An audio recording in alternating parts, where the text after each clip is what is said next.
口氣。咁口氣咧就大家呢個經常會遇到嘅問題啊，因為有時候即係有幾種嘅，有啲係自己聞到，但係身邊嘅人聞唔到；有啲係自己聞唔到，但係身邊人聞到喎。咁啊有一啲好似啦，係兩樣都聞到啦。咁所以有時候係要即係靠身邊人去幫手去講，譬如話最親嘅人啦，譬如自己嘅另一半、老公問太太，太太問老公，或者問啲仔女或者係有時候啲身邊嘅同事咧，或者好朋友，喂呢排點啊啦，咁啊成日需要靠朋友去講解，因為始終我哋有時候真係自己唔知嘅，可能見到啲同事會揞住個鼻啊，或者係少少最緊係面有難色啊，個鼻開啊，你先至察覺到，否則話咧係比較難知道嘅。就算我自己用一個咁問下咧，都未必問得到嘅。咁所以真係需要去用自己問屋企人去了解下啦。咁至於口氣方面咧，咁大家都實會知道啦，原因不外乎幾個啦。最常見係口腔問題啦，係咪先？即係口腔可能係唔刷牙啦，或者又冇洗牙啦咁所以有啲牙菌膜，有啲牙石會積喺個啲牙縫之間裏邊，咁好易有細菌裏邊咧，然之後將啲食物分解。咁另外有啲牙齒係最緊係在於啲牙周病啦，或者甚至乎可能有啲牙咧係打橫生啊，譬如話大齒個智慧齒打橫生，咁係好容易將一啲牙肉咧頂起咗嘅，然之後將啲食物咧就會可以藏喺個牙肉裏邊，咁所以會令到佢經常發炎。咁成日都有陣味咧喺個牙即係大牙嘅下邊裏邊咧滲出嚟嘅。咁呢啲都係一啲口腔即係好常見嘅問題。咁呢啲就會睇牙醫啦。咁譬如我今日點解講呢個 topic 咧？因為我啱啱有個病人咧係上2個4個睇嘅，有個好嚴重嘅口腔問題，都困咗10幾年。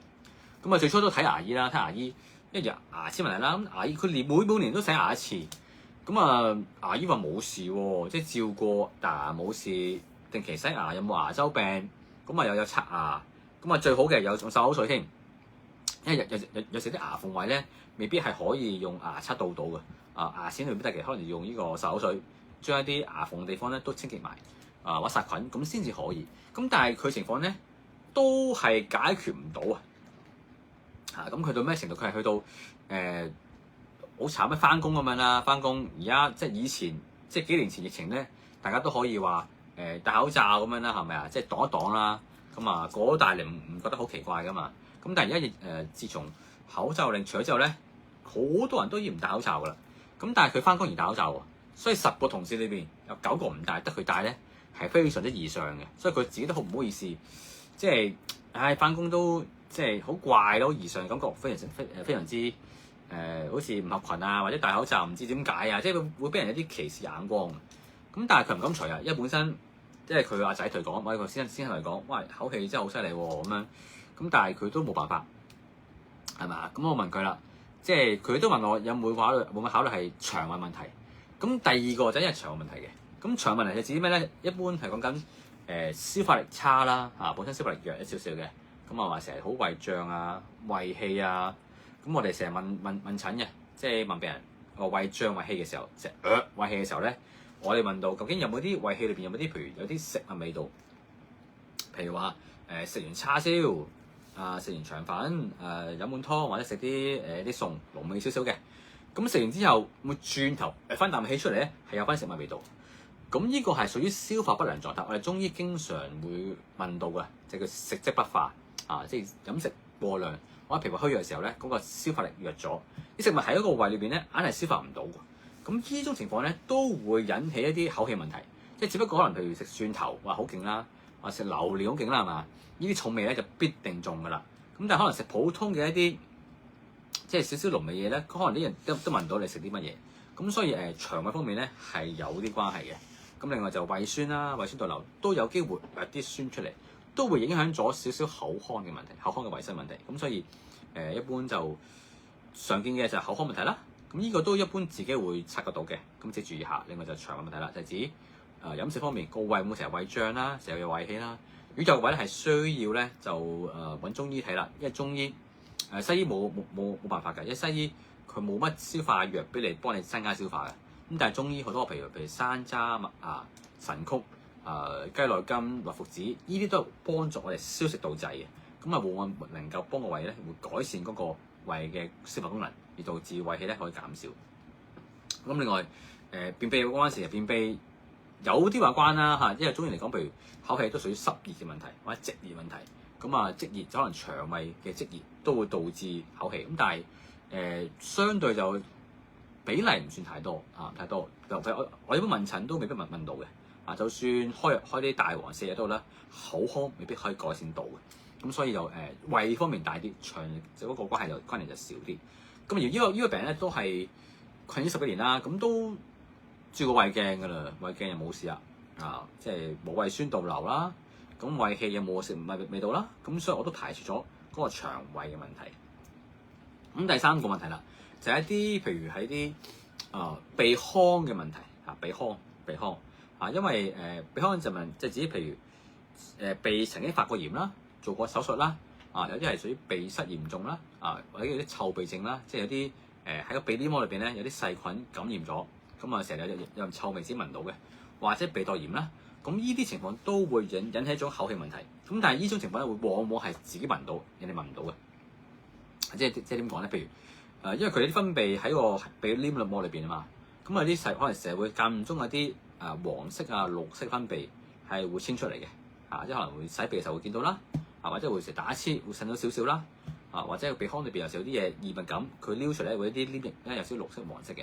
咁呢啲屬於即係慢性鼻竇炎或者慢性嘅鼻黏膜發炎咧，都會導致有菌兒喺裏邊咧，導致一種我哋嘅臭鼻症，即係指成日聞到自己嘅臭味。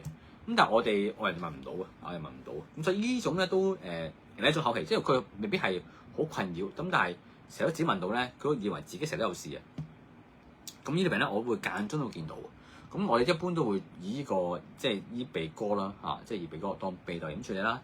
咁就一般分寒同熱嘅，清熱一定要噶啦，要清熱解毒，譬如用嗰啲蒲公英、魚腥草呢類清熱解毒嘅藥，咁幫佢清熱啦、化痰啦、辟胃氣啦。咁另外咧，要啲寒底嘅，就加翻啲溫陽藥，譬如可能附子啊、細辛啊，即係幫佢陽氣會恢復，幫助陽氣恢復咧，可以將嗰個邪氣咧可以排走。咁如果想熱底嘅，咁你加多啲清熱啦，可能就黃芩、黃柏、連強花之類。用清肺嘅方法去幫我治療，咁治療嗰個長時間咧係需要斷3-4個禮拜計嘅，時間比較長，因為本身鼻黏膜嘅炎症咧，即係嗰日有細菌嗰隻喎，係特別耐，起碼一般3個禮拜，鼻竇炎起碼至3個禮拜，嚴重要6個禮拜都唔出奇。咁但係如果屬於黏膜咧，都差唔多要4個禮拜，因為本身啲黏膜係好麻煩，因為你鼻黏膜受損咗菌咧，你唔可以消毒啊。即係你冇理由將個鼻哥即係噴酒精啊嘛，係咪先？即係揦到飛起啦。咁有啲人可能會用嗰啲個酷克斯汀，都好少用，即係啲消毒藥做咗倒落去，好少。咁最多都可能有啲生理鹽水沖下啦，或者有人會用嗰啲早排有啲興一啲咩有銀嘅水啊，銀離子嘅水，消毒嘅。咁呢啲都可以用嘅，即係可以幫佢可以清潔下個鼻腔，咁啊將啲污糟嘢咧就幫佢清走，咁都可以加速個痊愈。咁但係鼻黏膜裏邊咧係相對麻煩嘅。如果結焦咧就更麻煩。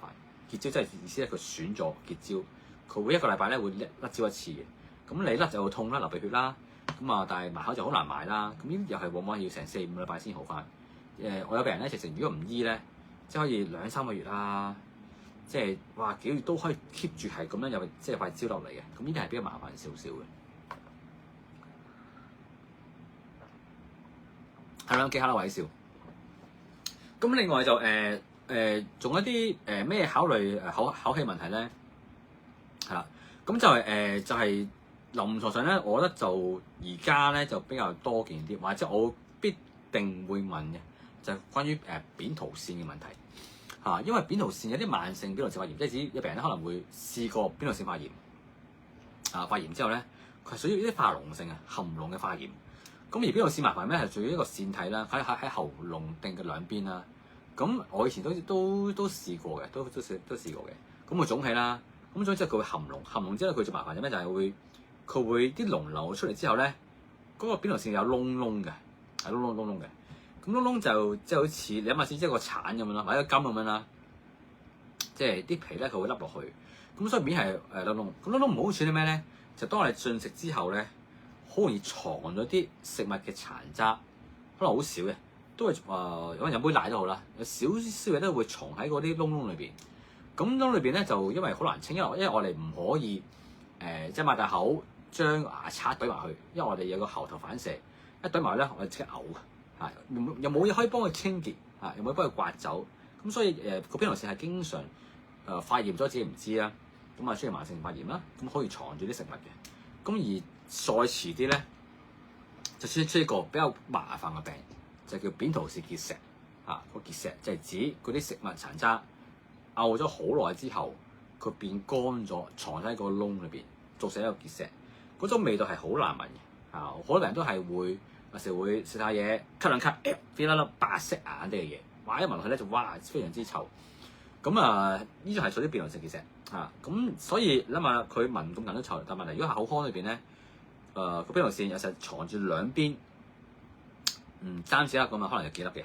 咁會令到咧係成日都好有口氣，而且口氣係好難清除，因為本身個結石，有人就會嘗試去撩咯，去撩，但係始終你望住塊鏡擘大口，好難自己清潔嘅，而且唔係一個位，咁所以呢類病咧就相當之棘手，即係佢口氣唔係普通，即係口腔問題，係去到扁桃腺問題咧係好難殺菌，譬如有菌，咁你點清啫？即係本身你就算你用你用啲手水攞口都好，咁嗰啲結石都仲喺裏邊嘅嘛，你唔可以沖走佢嘅，沖走唔到嘅。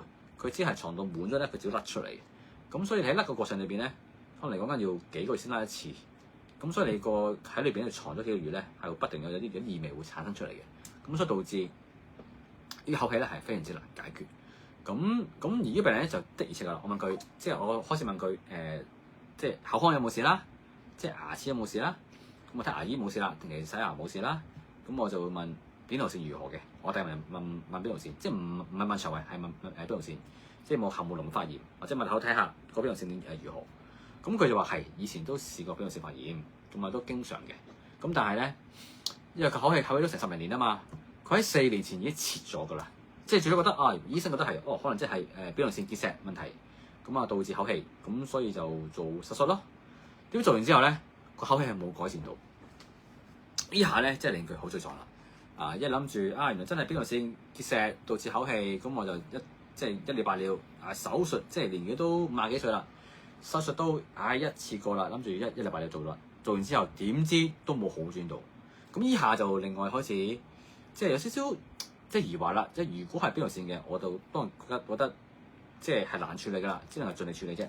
但係一切咗噶咯喎，即係冇理由㗎。即係我專登去睇下，真係切咗喎，佢冇錯，我摸唔到。咁所以就另外會諗其他因素啦，即係做啲咩可能性咧？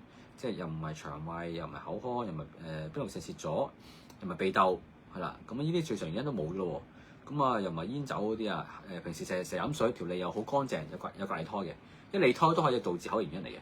脷胎咁佢咪都刮好乾淨，咁所以就常見原因都冇。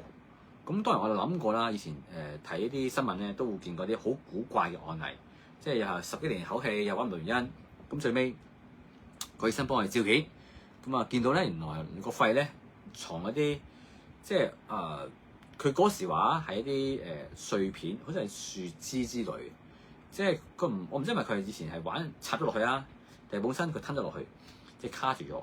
咁另外令到個身體咧成日都有啲黏液痰咧喺個樹枝裏邊咧發炎因為即係又唔係肺炎喎，佢係少少令到佢咧不斷咁樣嗰個肺尖有少少發炎，所以令到佢係口氣好嚴重。咁順便係需要做手術，將嗰個異物咧清走先至好得翻。咁呢啲係比較好罕見嘅案例，罕見即係新聞係我睇咗做行醫20年都係第一個啫，即係第一個案例屬於即係呢個撇除晒所有常見案例，一啲好罕見案例、異常案例。咁我記住咗嘅。咁我就問佢有冇試過一啲咁情況啊？咁又冇喎，係啦，我又唔會考慮到，唔會咁巧啩，真係即係個肺有嘢導致有口氣，係咪？而且我都睇過耳鼻喉科，咁口腔又冇乜事。咁我最尾就都冇建議佢做肺。如果最尾真係嘅，真係哇，即係開藥啦，中藥唔得，西藥唔得，乜都方法唔得嘅，我咧就我建議佢照肺，我睇下個肺係咪即係肺有啲炎症發生咗，而導致成日口氣。咁我最尾咧，呢病咧我都諗下，即係諗原因鼻哥、口腔、呼吸、腸胃都諗唔到原因喎。咁但係我諗下咧，可能最大原因都係屬於口腔嘅邊度線嚇，因為雖然佢切咗邊度線啫，咁但可能口嗰附近地方咧都有啲黏液喺不斷咁分泌緊啊，要分泌緊，可能有啲位置可能切唔乾淨，或者有位置係藏住啲好污垢嘅嘢，咁令到佢出現口氣。咁所以我就諗個方法啦，就係點樣去處理佢嘅情況。咁我就考慮就係用藥方啦，藥方。咁啊，我都覺得係屬於一啲可能即係邊度線一啲細菌性嘅因素而導致。咁所以我中意叫做啲叫做啲濕熱熱毒嘅嘢啦。咁我中意用啲用清熱解毒嘅藥方法去治療。咁啊，清熱解毒就指一啲有啲譬如我哋醫暗瘡嘅，譬如金銀花、連翹、蒲公英、野菊花，佢哋叫做五味消毒飲，就將呢啲中藥咧就成為主藥方啦嚇，主藥方。咁啊，希望能夠有口腔嘅菌咧都能夠殺得到嚇。第二就用咗甘道消毒丹或者甘道消毒飲，咁又係叫消毒，個名就好似即係 antiseptic 即係消毒咁嘅意思，但係就唔係嘅，係消一啲中醫嘅熱毒啊，咁啊清濕熱嘅。咁醫療方我一般醫一啲譬如口腔嘅潰瘍啊、腸病毒啊、手足口病啊、或者一啲即係口腔咽喉嘅一啲熱毒嘅病咧，都係用呢個藥方去醫治，叫做甘道消毒飲。咁我就將呢個藥方咧就加埋，因為裏邊有啲譬如有啲利咽喉藥，可能有啲清痰嘅貝母、治貝母，咁啊利咽嘅瀉肝，咁啊啲黃芩、連翹，咁啊都係清熱嘅，再加埋薄荷，薄荷有少少芳香嘅作用、化濕作用。咁所以就成個藥方咧就清熱利濕、清熱解毒同時間處理去治療。咁除不能止喎，即係仲有方法就係咩？就係我話你唔單止要飲藥嘅，即係仲要係要希望個藥效果發揮最大。咁我點建議咧？譬如呢度有杯藥係嘛？有杯藥咁一杯藥啦。咁啊就我叫佢咧一杯藥就唔好下子飲晒佢，因為好多人驚係邊日苦啊，或者趕時間啊，兩啖飲晒佢。咁啊，然之後啲藥效喺肚裏邊吸收，再功效再喺個皮膚、血管或者係一啲內臟裏邊發揮功效。咁效果就相當之慢嘅。咁我叫你咩？咁我點算咧？就叫佢沖一杯藥啦，唔好飲晒，逐啖飲。譬如佢好似我示範下啦，就飲一啖，含住慢慢吞。即係要等嗰個藥效咧停喺口腔裏邊耐啲。咁一般會醫飛滋啦、口腔嘅問題咧，或者喉嚨痛咧，都會叫病人慢慢吞嘅，含住慢慢吞。甚至乎咧就好似我哋攞口咁樣譬如我哋刷牙攞口係咪啊？刷牙攞口，我嗰頭等啲口腔裏咧咁樣咧就攞下口。咁呢個咧係可以增加咗藥咧清理喉嚨嘅一啲污糟嘢。因為我啱講過啦，因為本身我考慮係咽喉嘅問題，可能有啲扁桃腺附近有啲位咧，可能一啲好窿啦，可能有啲藏咗個位啦、彎曲個位啦，或者有窩位啦，可能藏住一啲黏液嘅。咁我叫病人咧就咁樣咧就咁做法啦，含住呢啲藥就開始清下喉啦，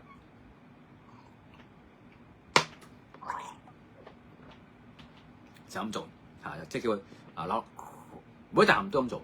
譬如一杯藥分10啖嘅，就叫佢每一啖藥都係清下喉。咁務求咧，希望能夠嗰個藥方咧能夠清熱解毒啊嘛，可以殺菌，可以清理咽喉嗰啲細菌，可以清走一啲黏液黏液。咁藥方有啲化痰藥嘅，瀉肝、治貝嗰類都化痰，所以將口腔嘅黏液一啲可能有啲污垢有啲可能唔好嘅細菌都可以一並清除。咁呢我即時諗嘅方法。咁結果我又開咗5隻俾佢啦。佢話好快啊，即係下次好開心啊。佢話好開心啊，我個仔同我講真係冇口氣啦。佢係咁多年嚟講，即係用嘅方法都係好短效，即係可能一兩 OK， 但係之後就唔得。咁但係可以連續幾日咧都可以有個好功效，咁我開心，即係好多謝我就諗到呢方法。咁所以我就咁但係咧停1-2日咧就開始又差翻啲。咁我就諗啦，睇都冇之前咁嚴重。咁我建議就每日咧就譬如藥方咁做法啦。如果叫佢一日飲2次嘅，希望加強功效。我並且就叫佢每日飲1次，即係一杯藥咧，平時可能每日沖2包嘅，每日2杯嘅，變咗1日1杯。咁睇下一日1杯同一日2杯分別差唔大。如果1日2杯先有效，一日1杯冇效，效果唔得嘅話咧，咁先飲2杯。如果能夠一杯都有效嘅話咧，咁就 keep 住一杯，咁起碼佢藥費方面咧可以平一半，即係唔揸下一次飲兩劑藥咁多，咁成日飲一半啦。咁如果 work 嘅話，再就係飲三分，即係再飲2/3嚇，即係嗰2包藥成日分3次嚇，分3次。再 work 嘅試下每次用半包，即係話一劑藥咧可以分成4日就飲係啦。咁我只要揾到個平衡點，就係話，如果佢藥方嘅力量而家最少份量達到一個相同功效咧，咁呢係病人最大嘅一個方案嚟嘅。咁所以可以主要係病人慳錢啦，唔使咁困擾啦，唔使經過咁大啦。咁所以我就建議係去試下每個禮拜1次如何啦，係咪啊？咁如果佢真係成功嘅話咧，咁我就建議佢可以試下再隔一次，或者係再少啲。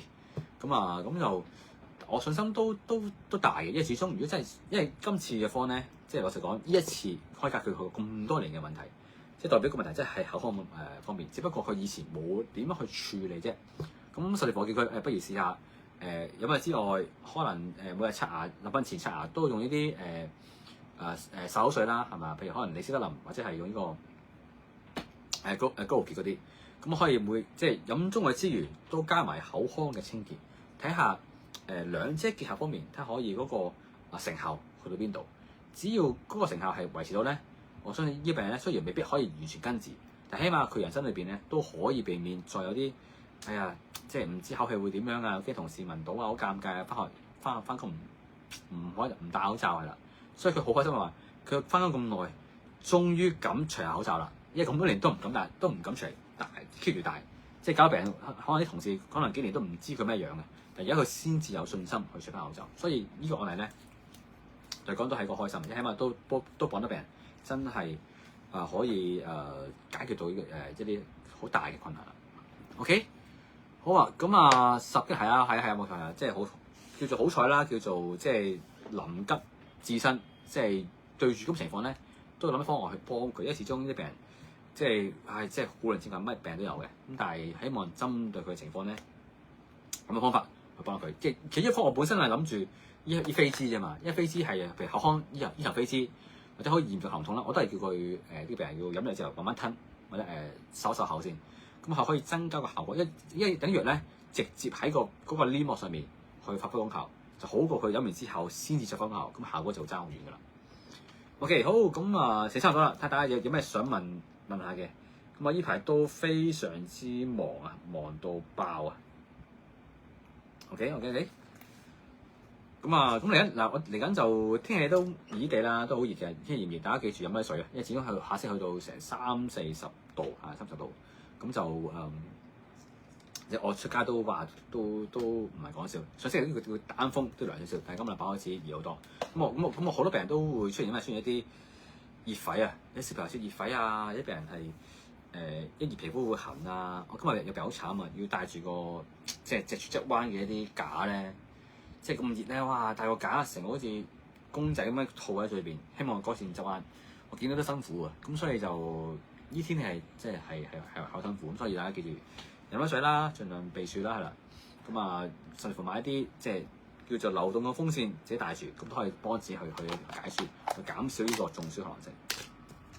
OK， 好啦，今日我早啲收工啦，咁時間差唔多啦，咁多謝大家收睇，咁我哋下星期同樣時再見，睇下有啲咩我嚟同大家分享下，咁下星期再見，咁好，各位晚安，好，拜拜。